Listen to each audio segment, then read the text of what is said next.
Chegou a segunda temporada do Pra Muito Além da Ecobag. E não podia ser ninguém melhor do que tu, meu amor. É. Quem eu estou entrevistando? Quem é você? O amor da sua vida. Ah!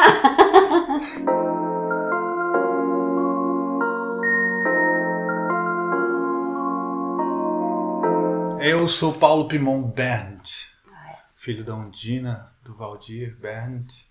Sou o quarto de 5 filhos, né? Vim logo depois do meu irmão Felipe e tenho uma irmã pequena, que não é tão pequena mais. Não.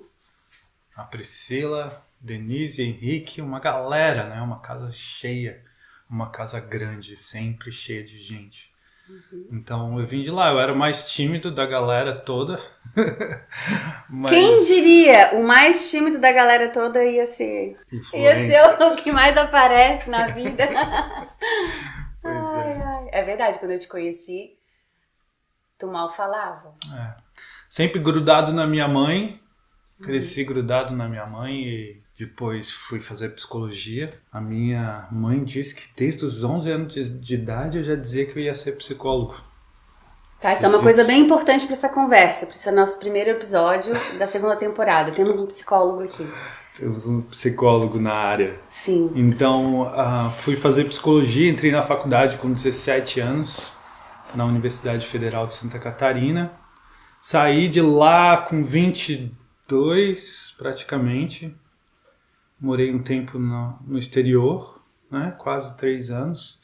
Depois nós nos casamos, vim pra cá loucamente atrás de você para nos casarmos.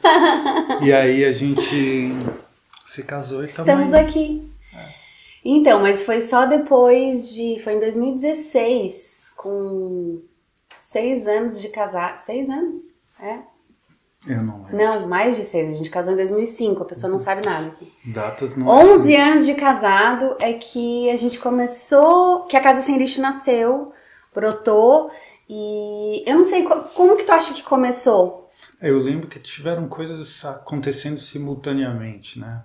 Uma delas que tu sempre conta que tem a ver com a tua saúde, né? O quanto o estresse do trabalho e a gravidez complicada da Nina começaram a trazer algumas dificuldades de saúde, de pele, tu começou a procurar coisas mais naturais. Eu lembro também que eu fiquei bastante mexido com um cliente uma vez que eu tive, isso aí. Que tinha vindo de uma viagem para a Índia, se eu não me engano, me contou várias coisas a respeito da experiência dele lá, e aí me indicou um documentário, chamava Cowspiracy. Eu ia falar desse documentário. E que foi antes, né? Que foi a primeira coisa que entrou que a gente ficou... Antes a gente via muito sobre essa questão da relação com o meio ambiente como uma coisa assim de... Desde pequeno a gente ouve mais ou menos a respeito de reciclagem e tal, né? Separar o lixo, mas basicamente era só isso, ou economizar água e tal. E aí esse documentário começou a despertar a gente para outras coisas que são muito maiores, né? E então... Inclusive fica a dica, assistam Cowspiracy, eu não sei onde é que tá, deve estar no Netflix. Tem o Seaspiracy também, Tem o Seaspiracy, ano passado lançou o Seaspiracy. Que eu não sei se é a conspiração dos mares ou da água, que tem a ver com justamente a vida marinha, né? Isso. E o nosso impacto, que é, na verdade, muito mais desastroso para todo o nosso futuro no planeta, o impacto que a gente está causando no mar, do que necessariamente na Terra. Sim, é bem assustador. A gente só pensa na Terra, ou pensa mais na Terra, né? Tá, então eu fiz questão de, depois de muito conversar, e vamos fazer no estúdio, vamos fazer aqui, vamos fazer ali, que fazia muito sentido a gente fazer esse encontro na nossa casa. Claro. Não é? Tu concordas? Concordo, 100%. E estamos aqui, e aí eu queria te perguntar o seguinte, amor da minha vida, qual é o papel do Paulo Pimon na Casa Sem Lixo? Será que tu consegue responder essa pergunta? Puxa, primeiro precisamos discutir o que é a Casa Sem Lixo. Mas isso o pessoal já tá sabendo. Então tá, vamos lá. O psicólogo é profundo. Não, porque a Casa Sem Lixo é mais do que um Instagram, um blog, um podcast. Com certeza. Né? A gente, tu, né, principalmente capitaneando, mostrar o nosso estilo de vida para as pessoas, né? Num objetivo de impactar e despertar consciência das pessoas sobre os relacionamentos, o relacionamento que a gente tem com o meio ambiente.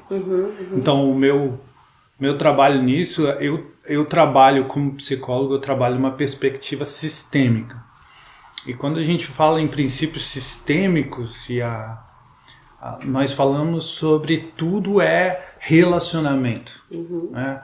Antes, a psicologia, até a teoria sistêmica, era muito baseada no intrapsíquico, nas descobertas internas do autoconhecimento. Né? O tão chamado autoconhecimento, com a teoria sistêmica, ganha uma perspectiva de que nós só existimos porque somos seres em relação. Então nos relacionamos entre nós, seres humanos, mas uma das coisas que ainda é muito superficial é que nós nos relacionamos com tudo. Por exemplo, quando eu faço cursos onde eu dou aulas sobre profissão, finanças e tal, eu sempre estou provocando as pessoas para pensar em tudo que elas se relacionam como se estivessem relacionando com outra pessoa. Por exemplo, como seria o seu relacionamento com o dinheiro se o seu dinheiro fosse uma pessoa? Tá. Como seria o seu relacionamento com os animais, com a sua comida, se essa comida fosse uma pessoa? Estar em relação e tomar consciência de que nós estamos em relação o tempo inteiro com a temperatura do ar, com a chuva, com tudo. Então é a base. Então o que eu trago para Casa Sem Lixo, eu acho que é esse conhecimento, né? Esse conhecimento, eu tento viver isso nas diversas áreas da minha vida, tentando e falhando. Eu sinto que tu me puxa sempre para questões mais profundas, né? Às vezes eu fico bastante aqui no que a gente gera e tal, e quando a gente troca, tu me aterra mais do que aterrada do que eu já sou. Isso é muito legal. Mas eu queria ir mais fundo, até porque essa é uma das causas, não a principal, mas uma grande causa pelo qual eu quis te trazer aqui, é esta pergunta. Por que é mais difícil para os homens se engajarem na causa ambiental? Tá. Ok, essa é uma pergunta que leva a gente para longe, né? Tá. Porque nós precisamos... Calma, porque eu que não queria que passasse de meia hora essa conversa, então não precisa ser tão longe. Vocês estão preparados para uma aula? Não. Respira fundo que vem, professor. Vou tentar resumir o máximo possível. Tempo. Porque o ser humano é muito...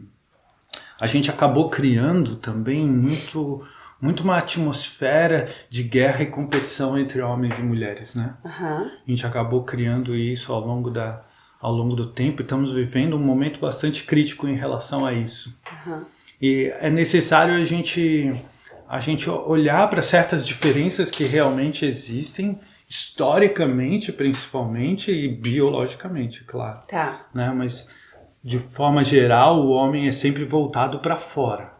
O homem sempre se relacionou com a natureza muito bem, até mais, quer dizer, de formas diferentes que a mulher, né? Quando a gente olha para a nossa história, Homo sapiens e Homo outros, a gente vê que nós fomos a maior parte da nossa existência, nós fomos seres totalmente imersos na natureza, vivendo da coleta e da caça. Sim? Então a sociedade nômade era uma sociedade de coleta e caça. Tanto que o primeiro utensílio descoberto pelos arqueólogos que nós temos registrado é um cesto, né? Porque principalmente as mulheres e as crianças e os homens também auxiliavam colhendo, enquanto os homens iam para caça, matavam os animais para trazer comida, né? Então é muito interessante quando a gente olha para isso. O homem sempre teve uma relação com a natureza de usar a natureza e os recursos da natureza para o seu sustento. E isso foi ao longo do tempo aí ao longo das milhares de anos de existência, nós sempre usufruímos e usamos da natureza para nossa sobrevivência. Quando os recursos ali terminavam, Então, de certa forma, a gente evoluiu tanto como sociedade, mas nós continuamos fazendo isso, só que o que aconteceu com a tecnologia, com o avanço do conhecimento, nós diminuímos drasticamente a taxa de mortalidade, aumentamos a nossa presença no planeta, mas continuamos vivendo, entre aspas... De forma a esgotar os... De forma como os nômades viviam. Chegavam num espaço e usavam todos os recursos naturais, iam para um próximo lugar e faziam a mesma coisa, dando tempo para aquele primeiro espaço se recuperar da sua presença. Só que hoje não tem mais espaço. Hoje a gente não dá mais tempo, né? A gente esgota de uma forma que... Então, nesse sentido, o homem ele sempre foi voltado, de novo, né? Se ele foi voltado para enfrentar a floresta, enfrentar a caça, chegou a Revolução Industrial, mas agora eu tô... Um baita de um salto. Um baita de salto, mas chegou a Revolução Industrial e depois tivemos a sociedade agrícola, né, onde homem e mulher trabalhavam juntos e juntos eles eram responsáveis tanto pelo sustento da família como pela produção profissional, digamos assim, o sustento financeiro da casa. Tudo acontecia muito junto na sociedade agrícola, né? Agora, com a Revolução Industrial, houve uma grande cisão. Porque aí o homem foi capturado para dentro das indústrias para um trabalho completamente alienador. Né? O apertador, a gente sempre fala o apertador de parafuso. Lá ele foi, de alguma forma, o homem dentro das fábricas, ele perdeu a sua alma, ele passou a ser um pagador de boletos, né? E ele passa 10, 12 horas no trabalho fazendo algo que não tem conexão com a sua vida. Ele não volta do trabalho com a caça nos ombros para mostrar para os filhos e para a família compartilhar o fruto do seu trabalho. Ele ganha o dinheiro que vai para o banco. Os filhos não têm qualquer conexão com isso. Então, o homem, nesse momento, ele se desconectou da vida familiar. Ele virou uma função, provedor. Ele virou essa função de provedor financeiro apenas, né? A Revolução Industrial... Esse assunto está em alta agora. A Revolução Industrial, ela teve um grande impacto na vida familiar e de tudo que a gente tem como consequência disso hoje. Eu digo que a principal ferida na sociedade hoje é a ausência paterna, né? Porque o pai, então o homem da família, deixou com a mulher todas as funções familiares, né? Então, tradicionalmente, nós temos a mulher que é a administradora do lar, é a dona de casa e faz tarefa com as crianças, faz tarefas comida, com as crianças, é a que educa, é a que diz, é a que manda e a que desmanda no ambiente da casa. O homem chega esgotado do trabalho tradicionalmente, quer uma cerveja e sentar no sofá, né, o Homer Simpson, e assistir TV e ir para a caixa do nada. Ele não se envolve mais na vida familiar. Então, isso tá ligado com não se envolver também. Então tu está se conectando a vida familiar com a própria natureza. Com a própria natureza, né? Agora, como ele já não se envolve mais na vida familiar, ele perdeu o contato. Ele perdeu o contato. Na Revolução Industrial, ele perdeu tanto contato com a natureza, porque ele saiu da vida agrícola. A vida agrícola já é uma desconexão com a natureza, com os ciclos normais da natureza. Muitos historiadores acham que a Revolução Agrícola foi um grande avanço para a sociedade. Grande avanço para a sociedade quando a gente pensa na diminuição da taxa de mortalidade. Esse é o grande avanço. Né? Porque o ser humano passou-se a dominar a sua capacidade de produzir o sustento, né, com a Revolução Agrícola. Mas, por outro lado, a qualidade da nossa relação com a natureza e com os ciclos da natureza foi por água abaixo, porque a gente começou a controlar, dominar o ciclo da natureza a nosso favor, em detrimento de todas as outras espécies. Sim, exatamente. E até é legal, né, naquele livro Sapiens, e ele diz, quem é que domesticou quem no final das contas? Se foi o trigo que domesticou o homem ou foi o homem que domesticou o trigo? Né? Porque o trigo, por exemplo, o milho, a soja se tornaram as espécies muito mais numerosas, uma espécie muito mais numerosa que o próprio ser humano. De certa forma, ele dominou a terra. Sim. Né?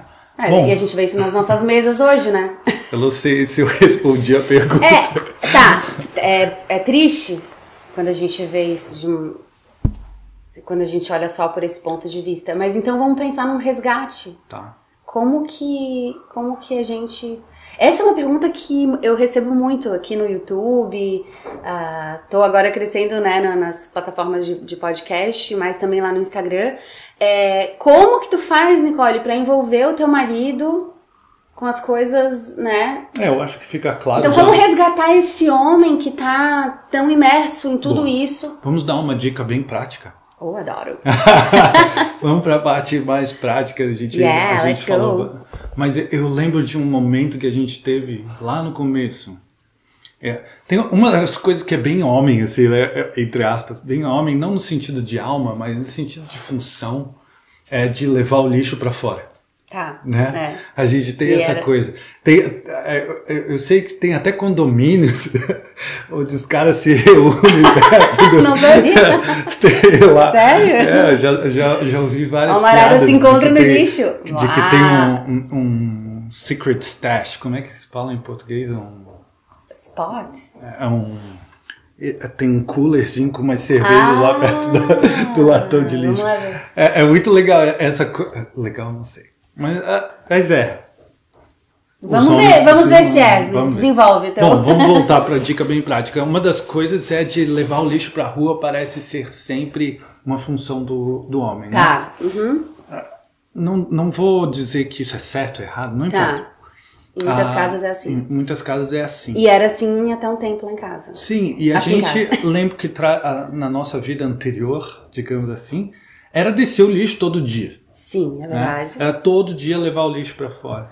E aí teve um momento na nossa vida que teve um momento ali que a gente estava começando a nossa transição e a gente decidiu fazer uma quinzena, 15 dias onde a gente não ia descer o lixo. Eu pensei que era uma semana, mas foram 15 dias, tá? Eu acho que foi. Tá.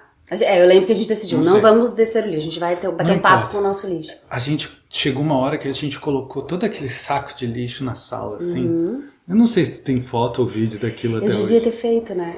Era bem o comecinho, eu acho que nem tinha casa sem lixo ainda. Mas eu lembro que a gente colocou tudo aquilo e a gente olhou para o nosso lixo, né? Olhou para os nossos resíduos e aquilo ali foi de um impacto muito grande, assim. Porque... Então, como envolver o homem? Se o homem, primeiro de tudo, tem a parte mais difícil, né? Que é a tomada de consciência que o homem e a nossa sociedade precisa ter dessa excesso de identificação com a função de provedor, que leva o homem a tomar o trabalho e o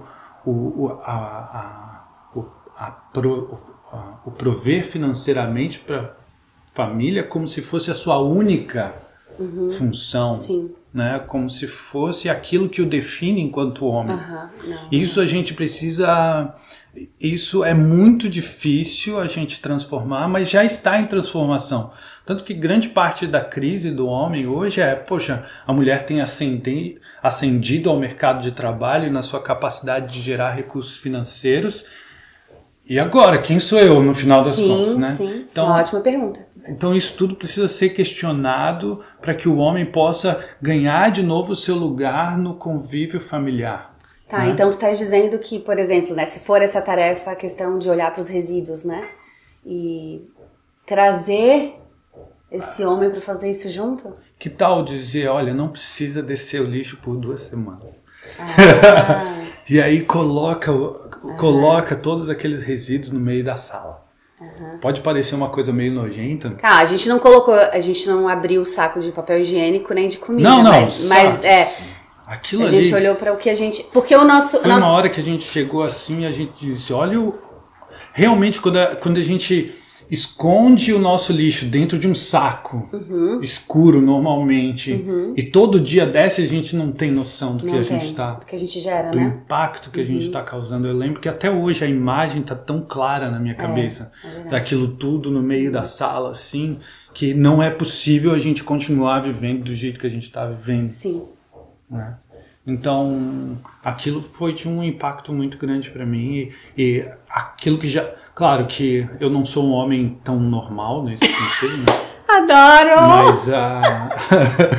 Mas aquilo me impactou. Verdade. E até hoje essa imagem tá clara assim na minha cabeça e eu penso nisso toda vez que eu vou no supermercado, né? Porque claro, não porque é aí aquilo só... te leva para uma segunda...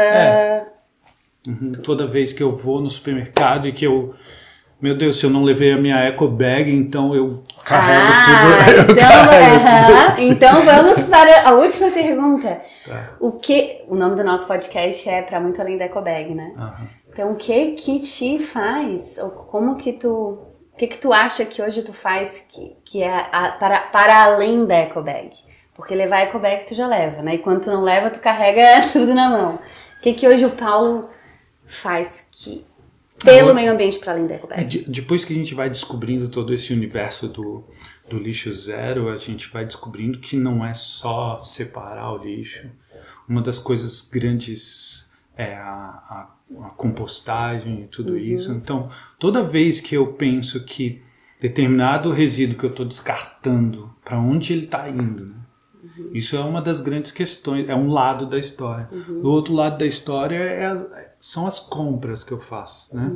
Toda vez que eu compro um saco de alguma coisa, já me dói, digamos assim, né? Porque realmente é muito além da eco bag, né? É cada coisa que a gente compra, ele vem empacotado em algo. E esse pacote vai para algum lugar. E eu que sou surfista, então amante do mar, né? De alguma forma, é necessário, vai tudo parar no mar, né? É necessário tomar consciência, mais informação sobre isso. Documentários tão bons como a gente falou no começo, Cowspiracy, Seaspiracy e tal. Esse é o tipo de coisa que vai trazendo para a gente a consciência aquilo que a gente está fazendo. Além disso, eu também tento levar essa consciência para... Né, eu tenho empresas, então eu tento levar essa consciência para os meus colaboradores. Todo mundo sabe da nossa casa, todo mundo sabe do nosso estilo de vida e a gente vai implementando e impactando a vida das pessoas ao nosso redor. Né? Inclusive, posso levar uma buchinha de rede de pesca para substituir aquela tradicional da cozinha lá do Raízes? Demorou. Ai, amor, obrigada, que bom. Eu fico muito feliz que tu tenha sido o primeiro. Eu espero não ter falado muito. Não, foi ótimo. A gente pode... Vai acontecer mais vezes. E eu espero que quem... Tu és muito prática, né? Nas coisas que tu fala. Tu dá dica muito, muito prática. E que bom ter essa oportunidade aqui para aprofundar também um pouco, né?